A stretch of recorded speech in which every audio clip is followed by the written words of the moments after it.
마음을 열어드려요. 혼자가 아니에요. 지금 시작합니다. 맘앤맘 톡톡.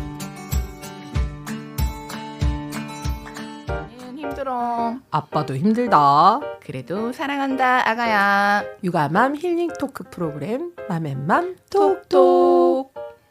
안녕하세요. 가정의 달 5월에 여러분을 찾아온 맘앤맘 톡톡 시즌 3입니다. 저는 아름맘 서준맘입니다. 네, 어떻게 지내셨어요? 근데 날씨가 5월인데도 좀 종잡을 수 없어서 아이들 옷 입혀가지고 학교 보내고 나면 좀 고민스러울 때가 많아요. 조금 얇게 입힌 날은 오전에 좀 떨지 않을까? 네, 그리고 또 좀 너무 이게 우리가 단돌이라고 해죠. 단돌이를 너무 잘해서 보낸 날은 얘 오줌에 더웠겠는데 이러면서 우리 아이들 옷 입힌 거에도 마음이 신경이 쓰이는 그런 엄마입니다. 네. 근데 지금 불경기 계속 그런 얘기가 가고 있는데 우리 4월에는 그 김해에서 가장 큰 축제인 가야문화 축제가 있었고요.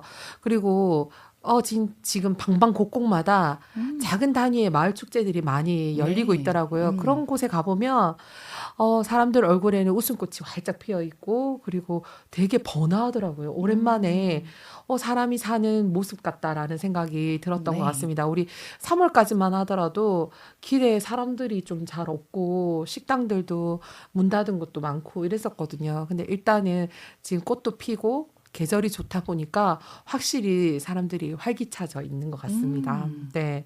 자, 오늘도 저희 엄마들의 미숙한 수다와 더불어 객관적인 전문가의 의견을 함께 해주실 주식회사 오름동행의 심용현 대표님 함께하고 계십니다. 반갑습니다. 네.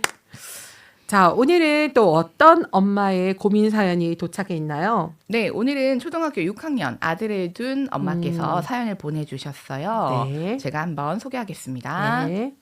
얼마 전 아이 아빠를 통해 깜짝 놀랄 이야기를 듣게 되었어요. 우리 아들이 같은 반 친구에게 계속 선물을 사주고 용돈을 빌려주고 있었다는 겁니다. 문제는 그 돈을 제대로 돌려받지도 못했고 혼자 끙끙 앓고 있었다는 사실이에요. 평소에 친구를 좋아하고 정이 많은 아이라 그럴 수도 있겠지 싶다가도 왜 그렇게까지 했을까 마음이 무거워졌어요. 혹시 친구에게 인정받고 싶어서였을까? 아니면 거절을 못해서였을까? 아이 마음을 생각하면 안쓰럽고 한편으론 걱정도 됩니다. 아빠에게 이 사실이 들통나고 나서야 겨우 속마음을 털어놨는데 아이도 많이 속상했는지 며칠 동안 기운이 없더라고요. 지금 이 시기에 아이가 돈이나 선물로 관계를 이어가려는 마음을 가졌다는 게 부모로서 마음 아프고 안타깝습니다. 앞으로 아이가 친구 관계에서 자신을 지키면서도 건강하게 소통하는 법을 배웠으면 좋겠는데 어떤 말로 어떤 방식으로 도와줘야 할지 고민입니다. 혹시 비슷한 경험 하신 분들 계실까요? 이런 상황에서 어떻게 아이의 마음을 이해하고 올바른 관계 맺기를 도와줄 수 있을지 조언을 부탁드립니다. 라고 보내주셨습니다. 부모님이 진짜 마음이 아프셨을 것 같습니다. 귀하게 안 귀한 아이는 없지만 그래도 귀하게 키운 내 아들이 다른 아이한테 이렇게 막 선물도 사주고 돈도 빌려주고 못 받고 또 혼자 부모님한테 말씀도 못 드리고 혼자 끙끙 앓고 있고 이런 상황이 계속 되었다는 게 너무 속상하죠. 네, 그것도 기간이 좀 된 것 같아요. 그죠? 와, 이 오랫동안 이 친구는 또 괜찮았을까요? 마음이 그러니까 고민이 너무 많았을 것 같고 네. 왜 부모님한테 못 털어놨을까? 그죠? 그래서 특히나 지금 초등학교 6학년이라고 하면 그죠. 고학년이지 않습니까? 사춘기도 시작되었고 친구와의 관계라든지 방식을 많이 만들어 가는 과정을 이제 조금 지나서 이때는 좀 친한 친구도 좀 있고 같이 어울려서 다니는 친구도 있고 이럴 때인데 이런 식으로 친구와의 관계를 해왔다는 게 이 아이 내면에도 좀 상처가 되고 힘들었을 것 같다는 생각이 많이 듭니다. 6학년 친구라면 뭐 크게 변동사항이 없는 이상은 함께 같은 중학교를 진학을 할 확률이 좀 높잖아요. 그러면 이런 관계가 갑자기 또 바뀌지도 않을 것 같고 그쵸. 이대로 진학을 한다면 이건 너무 건강하지 않은 관계이기 때문에 맞아요. 사실 이런 이야기로 접근을 하는 게 좀 무거울 수 있지만 네. 초등학교 6학년이라는 점 그리고 뭐 금전이 오고 가고 이런 그쵸. 이야기 들었을 때 사실 정말 무거운 단어지만 저는 학교 폭력이라는 단어도 좀 생각이 났거든요. 이게 당하는 사람의 입장에서 어떻게 느끼냐에 따라서 충분히 이런 금전이 오고 가고 그거를 못 받아서 마음고생을 하고 이것을 주고받지 않으면 친구와의 관계가 안 되고 이거는 충분히 폭력으로도 볼 수 있는 상황이고 또 아까 말씀하신 것처럼 이런 관계가 계속돼서 중학교에 진학하고 고등학교에 진학하고 이러면 너무 이거는 건강하지 않은 생활을 이어나가는 모습일 것 같아요. 너무 맞아요. 무겁습니다, 네. 지금. 네. 과거에 저희 제자가 그때 딱 지금 초등학교 6학년 때였는데 학교 앞에 되게 큰 펜시점이 있었어요. 근데 그 펜시점에서 아이들이 이 아이는 뭐 이렇게 돈이 궁하거나 이런 가정의 아이가 아니었단 말이에요. 되게 누가 봐도 되게 잘 사는 집 아이였는데 근데 문구점에서 사장님에게 들켜서 112에 신고가 되어서 파출소를 갔다라고 아이고. 들었거든요. 네. 그래서 되게 놀랐어요. 어떻게 그 얌전한 아이가 이랬더니 친구들끼리는 이걸 게임처럼 그 목표 아닌 그 물건을 훔쳐 오는데 성공을 하느냐 안 하느냐를 가지고 놀았더라고요. 보니까. 그래서 문구점 사장님은 이런 일을 여러 번 당하셨고 그래서 벼르고 계셨던 것 같아요. 벼르고 계셨다가 저는 처음에 이제 얘기를 들었을 때 제가 아끼는 제자니까 어떻게 아이를 바로 이렇게 훈계를 하거나 이렇게 하시면 되는데 왜 파출소로 보냈을까 하고 되게 원망을 했었는데 나중에 사연을 듣고 보니 그 사장님 입장에서는 수회 일어났던 일이었고 경고를 했지만 또 반복해서 일어났던 일이더라고요. 그래서 이러니까 이제 경찰까지 개입을 하게 됐구나라는 생각이 들면서 지금 우리 서준맘이 얘기한 것처럼 이건 약간 학교 폭력에 가까운 일이 아닌가라는 생각이 들거든요. 심 대표님 어떠세요? 얘기 듣고. 학교 폭력일 수도 있다고 생각이 되고 아니면 아이가 외로워서 그럴 수도 있다는 생각이 조금 저는 들었는데 타인에게 인정받기 위해서 그러니까 타인의 관심을 얻기 위해서 인정 욕구로 이런 물질을 제공함으로써 내가 그 사람의 관심을 받고 친분을 쌓을 수 있다고 생각하는 표현 방법으로 아이가 습득을 했을 수도 있고요. 그게 아니면 이제 거절에 대한 두려움, 거절하는 게 무서워서 뭐 줄 수밖에 없었다, 빌려줄 수밖에 없었다. 이렇게 되면 이제 학교 폭력으로 문제가 커지겠죠. 이런 문제였으면 또 더 큰 문제가 될 것 같고 또 하나는 이제 경계를 설정하는 게 지금 어려운 거예요. 내가 중요한지 상대방이 더 중요한지 내가 좋아하는 친구가 이걸 원하니까 그러니까 난 손해봐도 해줄 수 있어 이런 양보에 대한 경계는 아니면 타인과 나의 이제 욕구에 대한 경계가 이제 아직은 이렇게 탄탄하게 형성이 안 되어 있으니까 아이가 이제 그 경계를 결정짓지 못해서 그랬을 수도 있다고 저는 생각하는데 지금 이 사연 내용을 봤을 때는 첫 번째에 인정 욕구와 그리고 거절에 대한 두려움 두 개 다 조금 들어가 있다고 생각이 들거든요. 그래서 아이가 뭐 사람을 좋아하고 뭐 이런 부분을 봤을 때는 인정받기 위해서 관심 받기 위해서 이렇게 친구들에게 뭐 선물도 하나씩 주고 뭐 용돈 좀 빌려주고 이렇게 했던 것 같아요. 근데 그렇게 관심을 조금씩 얻다 보니까 아이는 이게 더 학습이 돼버리고 근데 상대 이제 친구들 입장에서는 얘가 주네? 이렇게 학습이 또 돼버리는 거죠. 그러니까 나 돈 좀 이제 물질이 필요하면 이 친구한테 했을 가능성이 있을 것 같아요. 그러다 보니 지금 상황까지 오지 않았을까. 그래서 거절은 못 하겠고 나는 주기는 싫은데 처음 스타트를 내가 이렇게 끊어놨으니까 나한테 계속 이러네. 그러니까 근데 거절을 할 수 없으니 이제 혼자 끙끙 앓는 상황까지 오지 않았을까. 저는 그렇게 생각이 되거든요. 그래서 일단은 이거는 제 생각이고 아이 생각이 제일 중요한 거잖아요. 그래서 이거를 알아내야 되는데 이거를 나무라 버리면 아이에게는 또 상처가 돼 버려요. 아이는 지금 끙끙 앓고 있기 때문에. 그래서 어떤 느낌이었을지 어떤 기분이었을지 이거를 줄 때 친구들한테 뭐 용돈을 빌려주든지 친구들한테 선물을 줄 때 기분이 어땠어? 뭐 마음이 어땠어? 이렇게 물어봐 주는 게 조금 더 공감하는 느낌이 들 것 같아요. 그게 아니고 왜 줬어? 그걸 왜? 이렇게 하면 이게 주객이 좀 그렇죠. 전도가 돼 근데 버려서 엄마들 보통 그렇게 나가게 되죠. 네, 그래. 그렇게 돼 버리면 아이가 나쁜 행동을 한 사람이 돼 버려요. 나는 친구가 돈 빌려달라고 해서 내가 좋아하는 친구라서 나는 돈이 있어서 빌려줬을 뿐인데 내 마음은 그거였는데 왜? 이렇게 되면 나는 잘못한 거네? 이렇게 돼버리면 또 아이에게 상처가 돼버리니까 그렇게 아이의 마음을 공감할 수 있는 질문으로 이거 친구한테 용돈 빌려줬다 하던데 뭐 때문에 빌려줬어? 친구가 어떻게 해서 빌려줬어? 빌려주고 어땠어? 이렇게 물어봐 주는 게 좋을 것 같고 빌려주고 아직 용돈 못 돌려받았다고 하던데 그러니까 또 기분이 어땠어? 이런 식으로 아이의 마음을 먼저 들어주고 이해해 주는 게 중요할 것 같고요. 그러면 이 원인이 나오겠지요. 왜 이 아이가 선물 공세를 하고 돈을 빌려주고 이렇게 하는 원인이 나올 테니까 그거에 따라서 또 어떻게 대처를 해 나가야 될지는 달라질 것 같고요.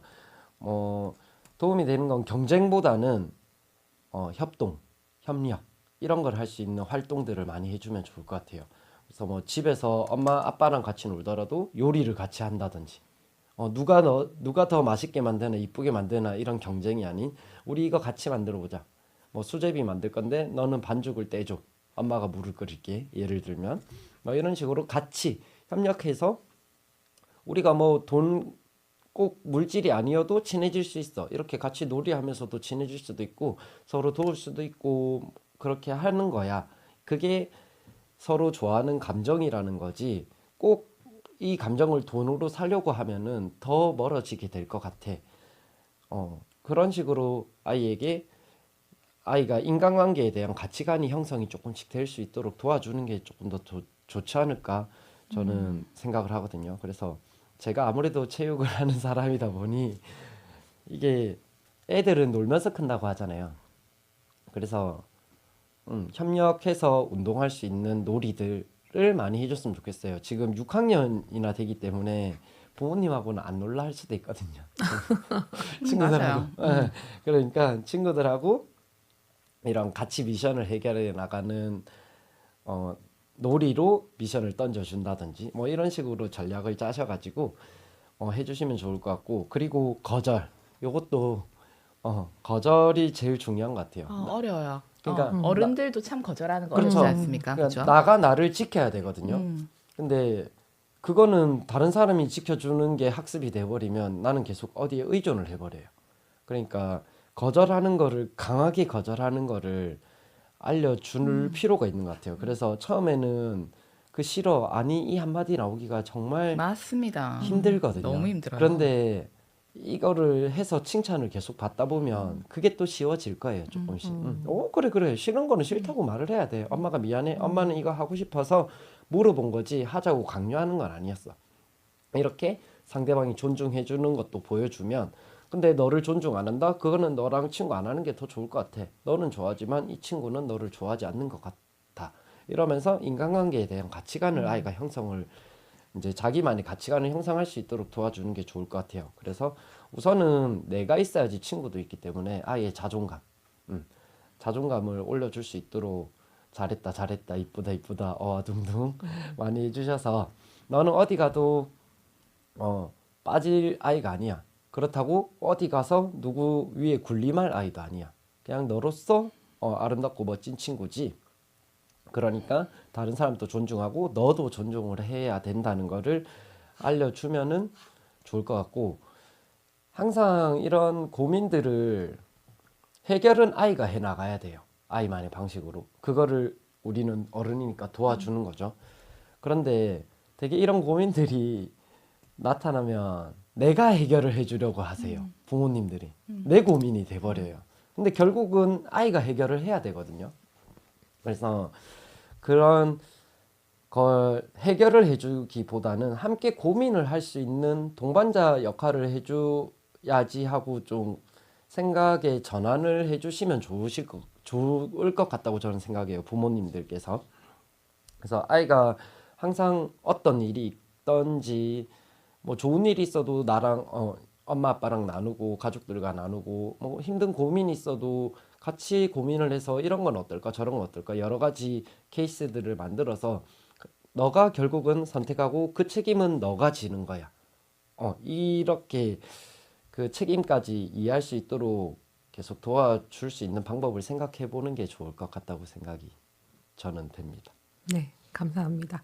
심 대표님 말씀 듣다 보니까 진짜 건강한 몸에서 건강한 정신이 나온다라는 생각이 들면서 갑자기 저 중학교 1학년 때 선생님께서 추천해 주셨던 책이 갑자기 떠올랐어요. 이 친구한테 네. 추천해 줘야겠다. 왜냐하면 이 엄마가 말씀하신 게 자신을 지키면서도 건강하게 소통하는 법 배웠으면 좋겠는데 라고 했잖아요. 그래서 책 2권을 좀 추천해 주고 싶습니다. 갈매기의 꿈과 어린 왕자를 좀 읽기를 추천합니다. 그러면 읽고 나서 엄마와 함께 이야기를 나누어 보는 것도 괜찮지 않을까라는 생각이 듭니다. 네. 네. 자, 현지님 오늘 또 소식이 아주 전시회 네. 아주 멋진 전시회가 있다고 제가 들었는데 그 소식 좋은 좀 전해주세요. 전시가 네. 있어서 제가 너무 소개를 해드리고 싶었어요. 네. 5월 1일부터 진행되고 있고요. 5월 1일부터 5월 31일까지 김해 동상동 카페 스페이스 527에서 발달 장애인 3인으로 구성된 팀 꽁짝의 그림 전시회가 진행되고 있습니다. 이 꽁짝은 박지훈, 최지혜, 하태인 발달장애 3인으로 구성된 화가 팀이에요. 그래서 요 세 작가의 따뜻한 작품들을 만나보실 수 있는 좋은 기회가 있어서 김해 동상동 카페 스페이스 527에서 한번 좋은 시간 가져보셨으면 좋겠습니다. 네, cung 그 스토리라고 해가지고 이게 전시회가 제가 포스터를 봤는데요. 4월에는 창원에서도 전시회가 있었더라고요. 다녀오셨나요? 아, 네. 네. 너무 좋은 계절에 너무 따뜻하고 예쁜 그림들을 보았고, 네. 그리고 굉장히 반응도 좋았어요. 그래서 지나가시다가 또 일부러 찾아오셔서 그 그림을 보고 가시는 분들이 너무 좋았고 너무 좋아하셨고 또 이런 기회를 통해서 우리 이 작품을 그리고 있는 화가들에게 또 힘을 실어줄 수 있는 좋은 기회가 되었었고 우리 김해에서도 그런 기회가 되었으면 좋겠습니다. 네, 5월 1일부터 5월 31일까지 동상동 스페이스 527에서 전시가 된다고 하니까 가족들과 함께 어디 갈까 고민하지 마시고 전시회 가셔서 카페니까 차도 드실 수 있겠네요. 그죠? 네, 차도 한잔 하시면서 즐거운 시간 나누시길 바라겠습니다. 저희 맘면맘 톡톡 앞으로 고민 사연 보내실 곳 알려드리겠습니다. 라디오 중간대시 도시락 골뱅이 네이버닷컴입니다. RADIO 중간대시 DOSIRAK 골뱅이 네이버닷컴으로 가로로 맘에맘 톡톡 이렇게 하시고 머릿말에 이렇게 고민 사연 제목 붙여주시면 저희가 맘에맘 톡톡으로 보내신 사연이구나 하고 제가 분류해가지고 이 시간에 함께 공유하도록 하겠습니다. 자, 오늘 어떠셨나요? 물질 만능주의 돈 있으면 행복한 나라. 그럴까요? 그게 어릴 때부터 아이들의 가치관으로 형성이 되면 아이들은 외롭게 살아가지 않을까 하는 생각이 조금 들어서 조금 마음이 차가워졌던 것 같아요. 그렇지만 이제 자라나는 아이들이 다시 따뜻한 정을 나눌 수 있도록 우리 어른들이 잘 알려줘서 따뜻한 대한민국을 만들 수 있도록 우리가 열심히 노력하면 더 좋은 나라가 될 수 있지 않을까 생각합니다. 애국자입니다. 네, 아주 깊이 생각하셨어요. 네. 저도 오늘 사연 통해서 아이를 키우는 엄마의 마음으로 다가가니까 사실은 좀 쉽지는 않았어요. 우리 엄마들 모두가 우리 아이들이 건강한 사회, 그러니까 건강한 사회생활을 할 수 있고 건강한 친구 관계를 맺기를 항상 바라잖아요. 그래서 이런 고민을 마주하면서 저도 그냥 엄마로서 같이 공감하고 고민했던 시간이었습니다. 네. 항상 열려 있습니다, 여러분. 오늘 함께 해주셔서 감사합니다. 저희는 육아 힐링 토크쇼 맘앤맘 톡톡 시즌 3의 심용현 대표님 그리고 서준맘 아름맘이었습니다. 감사합니다. 감사합니다. 감사합니다.